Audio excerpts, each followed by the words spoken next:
If you're anything like me, you found out that Civ 6 is coming out with the new Rise and Fall expansion on February 8th, and you are pumped about it.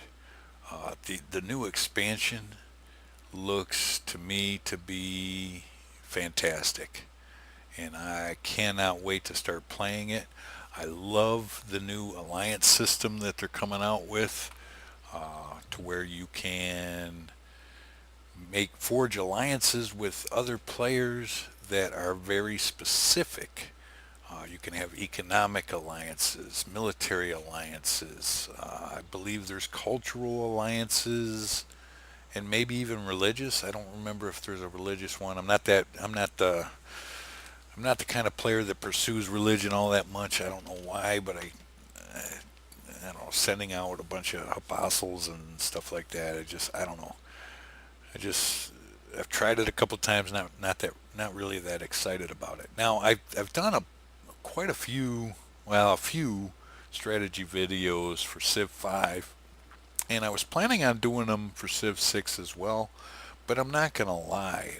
When Civilization 6 first came out, I was a little bit put off by the colored, the artistic differences, the artistry. Wasn't really that big of a fan of the differences there. Um,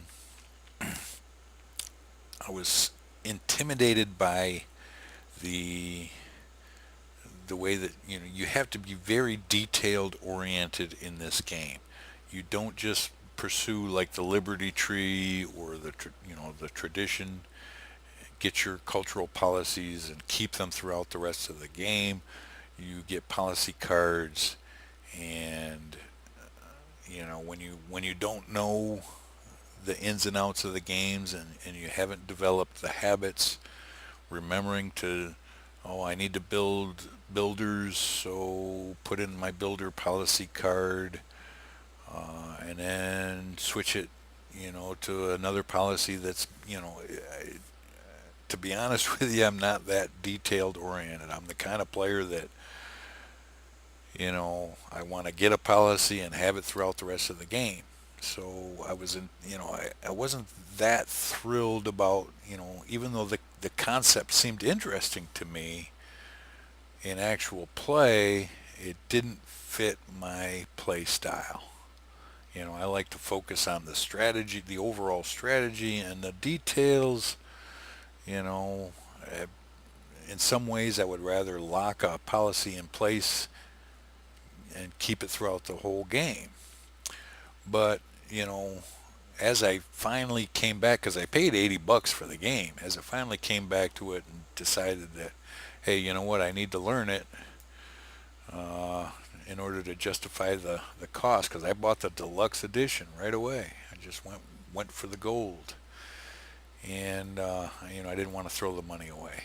And now that I've actually started playing the game, and I want to encourage people not to be intimidated by it, because once you learn the game and once you take the time to develop the habits that Civ 6 requires, in many ways Civ 6 is superior to Civ 5. It's a different gaming experience, uh, and it really is, at least in my opinion, a very, very good game. So if you're like me and you are having difficulty learning the game, I highly recommend starting with Germany. And the reason for suggesting that you start with Germany is because Germany is a very, very powerful, in some ways overpowered, uh, civilization, mainly because of the Hansa. The Hansa in itself it gives you the flexibility of choosing almost any victory type you want. If you want to go domination, Germany's a good civilization to do that with. If you want to go science, it's a good civilization for that. If you want to go culture, it's a good civilization for that. And it's the production capabilities of Germany that give it that flexibility. Because if you want to go science, you have to build campus districts and campus, and science buildings. And the faster you can build these buildings, the better.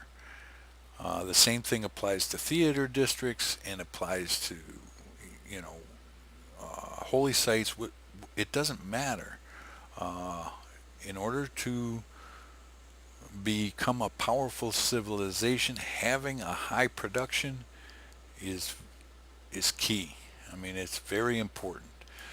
And so, what I'm going to show you today is just a very basic strategy to developing a high production rate in 2 to 3 cities at a time.